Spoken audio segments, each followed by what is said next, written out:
When I first tried this shoe, I instantly thought it had potential to be one of the best shoes of 2025, if the magic could hold up to the rigors of daily training. And now that I've had them for a few months, it's time to check back in and talk about the Adidas Evo SL after 100 miles.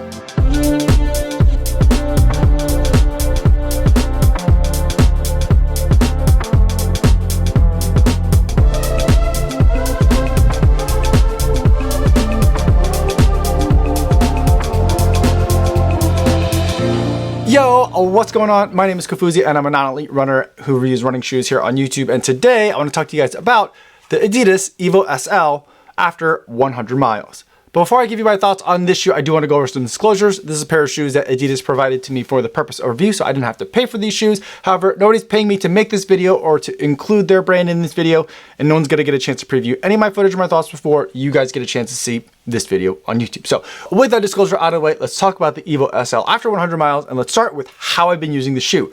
I've been using this shoe as a daily trainer, so the kind of shoe that you would reach for most of your runs, most of the days of the week, kind of that everyday easy run that I like to go on. The Evo SL is a really fun choice. It uses a fantastic foam that I find to be really nice and squishy, but not too squishy that it's mushy, and not so peppy that it feels a little bit firm. It's kind of that Goldilocks, a middle ground of really comfortable, but also really fast. And whenever I get to lace up these shoes for a daily training run, I get really excited about it. I really look forward to it because it brings a taste of that excitement that I normally only get when I put my racing shoes on. And a lot of that's because of the foam that's in this shoe. They're using Lightstrike Pro. For those of you who have more experience with Adidas race product, it's the same Lightstrike Pro formula that was in the Adios Pro 3, but it's in the shape and geometry of the Pro Evo 1. And so it looks a lot like Adidas's race shoe, and it feels a lot like Adidas's race shoes because it has a lot of the same components and techniques applied to it. But the main difference in this shoe is that there isn't any kind of stabilizing or propulsive element in it, like a carbon fiber plate or energy rod, which is what Adidas uses instead of a traditional plate. Instead, it's just that piece of foam. And sometimes when we talk about running shoes, it kind of goes the other way around, where we have a really great daily training shoe we like, and we're like, man, I wish this brand would just put a plate in it, and then that would be a lot of fun to use kind of every day. Adidas kind of went the other way. They took their racing product, which was really fun, but a little bit too aggressive for everyday running, for easy running. So they detuned it by taking out the carbon energy rods, and we have this really fantastic and fun piece of technology that we get to run in. And I find it's incredible to use on a wide range of paces, which I normally wouldn't think would work for a race caliber foam, but somehow it works. You can use it for recovery runs all the way up to long runs and any fast work in between. It's not overly padded. The heel cut back here is really restrained. The tongue is not super puffy. It's not a sweat sponge, and everything is kind of still very nimble in terms of the way that the shoe is presented. And so I can use it for easy runs with some strides at the end, for sure. Most shoes can do that because you're not doing strides for very long.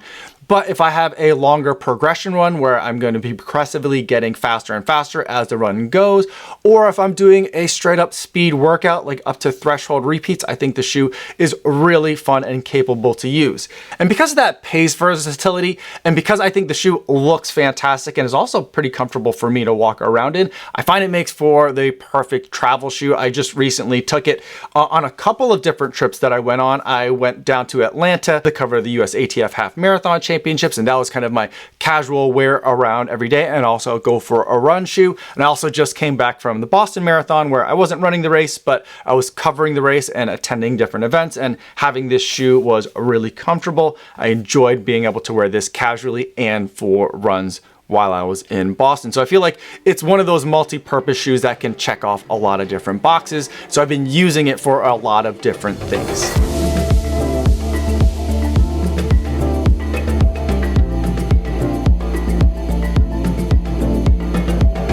Now that we've talked about how I've been using the shoe, let's talk about how they've been holding up over 100 miles, and let's see how this race caliber foam, which are typically known for performance and not durability, let's see how it's held up. I think that visually speaking, we're seeing some creasing that's happening along the midsole foam, and I can definitely feel that there has been some change in the way that this foam feels. So one of the things that I've noticed over time that I'm doing less and less is that I'm reaching for it less and less the day after a big workout. There I want something just a little bit more comfortable, a little bit more plush, something that pampers me just a little bit more. And I find that the Evo SL is a little bit on the firm side for the day after a big workout or in the afternoon if I'm running twice in one day. But otherwise, I still find it really enjoyable for daily training, and I still feel like it's really good for workouts where you're going to be picking up the pace just a little bit, whether that's in a progression run format or if it's in a pure straight up workout format.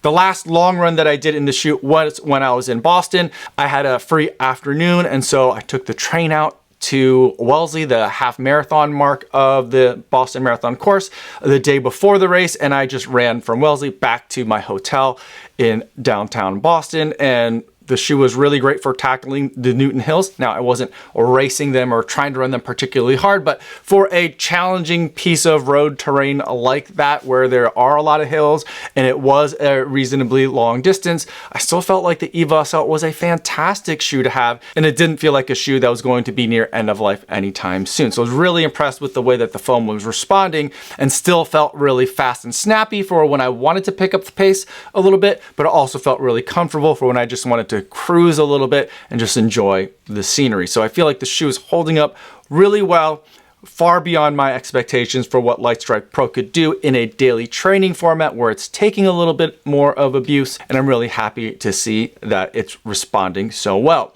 Looking at the outsole rubber, there's a very thin layer of outsole rubber on here, and I was concerned about that as well, but it's continental rubber at the same time, and so it is doing a good job with both grip and durability.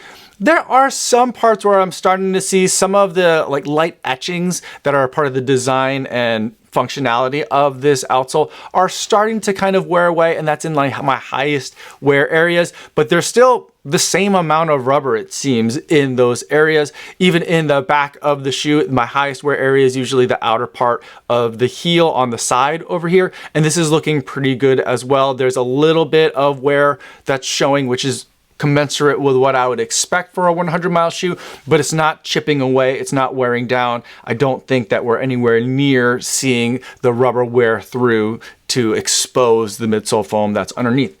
And even if it did, I think we could take a look here at the large amount of exposed midsole foam here, and we have race foam that is being stepped directly on, which if this were a race shoe, I wouldn't worry too much about this amount of exposed foam, because for me in a race shoe, I'm going to be spending hopefully most of my time up here when I'm actually racing, and not so much time here in the back of the shoe, at least with the way that I run. But in a daily training situation and a shoe that I'm going to be wearing casually, just walking around cities, walking down the street, I feel like this area that's exposed is going to get a lot more attention and a lot more contact with the ground. And even then, it's not really showing that it's getting chewed up or chewed away. Now, on one of the shoes, I did step on a rock or a twig or something like that. So there's like a little bit of a puncture wound that's in the midsole foam, but it doesn't really look like it's taking that much damage at all. So I'm really impressed with the longevity of the Lightstrike Pro that's in the Evo SL. Now let's take a look at the upper of the shoe, and it was a pretty much all white shoe when I first got it, and there are some light stains on the shoe. Some things that I have noticed about the shoe though is that up here towards the front of the ankle, there's a little bit of discoloration happening. I think I normally like to wear dark color socks, and so there is a little bit of extra friction happening right here at the top of the tongue on the sides of the shoe. And also the tongue here, sometimes on those longer runs, starts to bunch up a little bit funny. This shoe isn't gusseted, and so I think that helps keep things light, but I did have a little bit of tongue movement. I don't really think it's going to be a big problem, but something that did show up in terms of the wear pattern after 100 miles for me. But otherwise, the shoe still feels really roomy, even when traveling, and especially when I'm flying, my feet tend to swell a bunch. And having this shoe on didn't really feel like my foot was being trapped inside a cage, so I still felt like it felt roomy, it felt nice.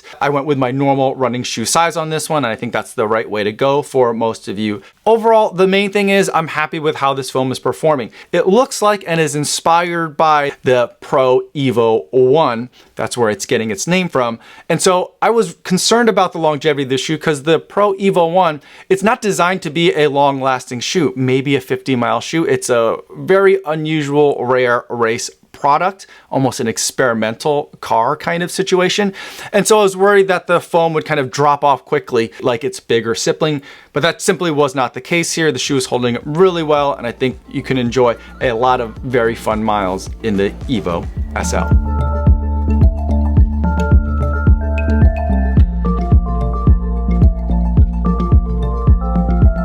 Before we wrap up the video, let's take a moment to zoom out and see where the Evo SL fits within the broader Adidas lineup. Now, Adidas makes a lot of shoes, so I'm gonna kind of go through how I would put together the Adidas lineup, but also talk about some alternatives kind of once I set like one way of setting up the rotation so you can see where some of the other of the many shoes that Adidas makes fit in. Now, when we're talking about a running shoe brand, I always like to start with the daily trainer, and that's where the Evo SL fits in. It's one of many daily trainers that Adidas makes, but I feel like this would be a fine centerpiece of a rotation because this is a shoe that feels great for your easy runs, even some of your longer runs and workouts. It could do a lot of different things.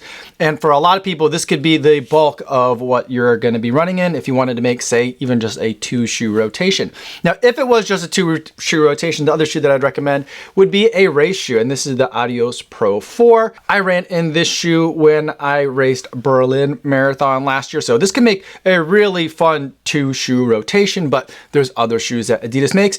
If you want something that's a little bit more cushioned, and I mentioned that I don't love the Evo SL the day after a workout that I might do, say, in my race shoe, and so a really nice max cushion option, or at least a more max option, or less max, not full max, but more max than the daily trainer. Anyway, a more comfortable shoe would be the Boston. This is the version 13. It does have some energy rods that you could see here to keep things a little bit more rigid, and there's even some stabilizing element that you could see on the side here. So meant for longer times on feet, or if you want to pick up the pace a little bit on that long run, this is a really nice option as well. Also very comfortable for just casual wear. It has a top layer of Light Strike Pro and then a more firm layer of a Light Strike in the heel. And so if you need a little bit more stability on your recovery run days, I think this is going to be a good kind of max cushion option for you. Now there's a space in between here between the daily trainer and the racing shoe, and a lot of times for racing shoes you kind of want to save your miles in them. You want them to stay special and fresh for your race day, so you might want to do all of your workouts in it, but you might want something that's a little bit more speed oriented than the daily trainer. And for me, my favorite speed day shoe or workout shoe from Adidas is probably my favorite Adidas model. This is the shoe I think that made me fall in love with Adidas. This is the Takumi-sen. This is version number 10. It has energy rods, it has Light Strike Pro, so it's all got all the race features. And this is technically billed as like a 5K, 10K race shoe. Some people, if you're really strong, can run with this all the way up to a half marathon, but it's kind of not built for that. And so this is more in the race category, but for me, as more of a marathon guy, this is a really great workout shoe for when I want to go flat and fast. And so this is the way that I would generally put together a lineup from Adidas, but there are some alternatives. I mentioned that the Evo SL has a cousin or a sibling that it draws a lot of inspiration from, and that is the Pro Evo 1. This is a $500 basically concept shoe. It has a very short lifespan. This version of Light Strike Pro is particularly special and particularly light. And so this would be an either or situation. It's not where you kind of fit both of them into the rotation somehow. It's an either or. And so you would put that instead of the Adios Pro 4. And then if you wanted to add maybe even a 5th shoe to this lineup, a max cushion shoe or a really fun long run shoe, you have the Prime X2 Strung. This has a jumbo stack height, 50 millimeters of stack height, so a lot more than anything on the table here. It's got 2 layers of rigid elements, and even though it is technically rule breaking, it is a lot of fun to run. So this could be in addition to or instead of the Boston 13. And if we look at this, I think right now what you're looking at is quite possibly the most expensive 4-shoe rotation in running today. The Prime X Strong 2 is $300, $150 for the Evo SL, $180 for the Takumi-sen, and a whopping tear-inducing $500 for the Evo 1. So that is one way to do it, but personally, this shoe, I raced a half marathon PB in this, but for me, it's a little bit too aggressive, too racy for me to be able to run a marathon. And so I would probably pick the Adidas Pro 4. And there are some ways to kind of save a bit of money. Now you can also, in that max cushion space, of course, you could put in the Ultra Boost. This is the Ultra Boost 5X. That's a lot of fun to be able to run in, and it kind of fits in a different pillar or a different kind of subcategory when the Adidas running, but it is a legit running shoe, and I do enjoy running in this one, especially more than some of the recent versions of Ultra Boost that are out there. But I do think that right now, the best kind of max cushion shoe option that Adidas has is the Boston 13. And then so if you wanted to do some other substitutions, maybe the Takumi Sen is a little bit pricey for you, or you want something with a little bit more durability built into it, Adidas also makes the Adios 9. This used to be a race model for Adidas, but the way that super shoes have kind of changed the world, this now kind of fits in this category here. It comes in at $130. It uses all light strike. There aren't energy rods in here. There is a little bit of a shank. And this is something that I would use maybe for 5K racing, but I like to use it for really fast workouts. So this is a little bit more affordable of a lineup. And if you wanted to get even more affordable still, the other daily trainer that Adidas offers is the Adidas Evo SL2. This has a core of Light Strike Pro and then regular Light Strike, just an EVA material as a carrier outside it. I'd say this lineup is geared a little bit more towards my faster and maybe younger track friends that don't need quite as much cushion and want a little bit more peppiness, more firmness and responsiveness from their shoes, because especially these two shoes in the middle here, the Adios 9 and the Adidas Evo SL2, are a little bit firmer and more responsive, and not something that I would necessarily want to take for a longer workouts. But if I had short, fast stuff, these would really fit the bill. But for me, as a long distance marathoner, the way I would set up this lineup is how I had it a little bit earlier, with the Evo SL as a daily trainer, the Takumi Sen as your fun, short, and fast shoe, and then the Adios Pro 4 as the racer in here. And this is the way that I would like to set it up.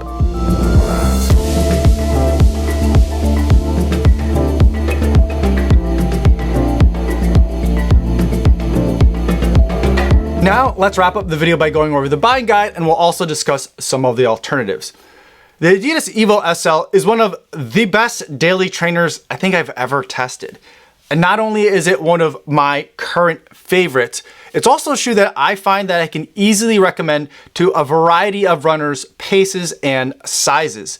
It's currently sold out on the Adidas website, but you might be able to find some pairs now at Run Specialty. The price of this shoe is $150, and I think that it's a good value for what you're getting out of this shoe. For a shoe that has race caliber foam in it, I feel like you're going to pay a little bit more.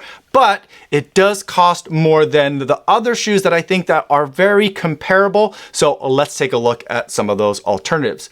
The first shoe that I want to take a look at is my favorite daily trainer of 2024, and that's from New Balance. This is the Rebel version 4. Now, there are a lot of similarities in what these two shoes are trying to do. They're supposed to be a shoe that's really good at daily training, but using elevated materials. The Rebel version 4 uses a PIBA or a race caliber foam blend though, so there's a little bit of daily training material that's also mixed in with this foam here. And initially when I reviewed that shoe, I thought that was a little bit of maybe a cost saving measure or maybe a negative, but after I ran 100 miles in that shoe, I found that the overall composition really worked for what that shoe was trying to accomplish. It did daily training really well. It did speed workouts really well. And also I feel like the shoe looks fantastic. So it could also transition from your running life to your daily life and back again. But that shoe comes in at $140, so $10 cheaper. I would like for that shoe to be on sale by now, because it's been over a year that this shoe has been on the market. But unfortunately, it looks like you're gonna be paying full retail. And then the other shoe that I think we need to talk about when talking about the Evo SL is my number 2 daily trainer from 2024, and a shoe that is usually on the top of my daily trainer list on most years, and that's from ASICS. This is the Novablast 5. This is another shoe that's trying to do the same thing as the Evo SL and the Rebel version 4, trying to provide a really fun, comfortable experience for your daily training, but can also be used for a wide variety of running tasks, progression runs, some light workouts, and also some recovery running as well. Now, I find that the Novablast 5 is a little bit more daily training oriented. It's more squarely in that space. It's a little bit more comfortable. It's a little bit more cushioned. There's a lot of plush padding in the back, a little bit too much in my opinion, but it does make it really comfortable for that everyday run and especially the recovery run. I'd say the main difference between these two shoes is that the Evo SL does workouts and speedy stuff a little bit better, and the Novablast 5 does everyday and recovery runs and more relaxed stuff a little bit better. And I pretty much have been mentioning all three of these shoes in the same breath whenever I'm talking about my favorite daily trainers.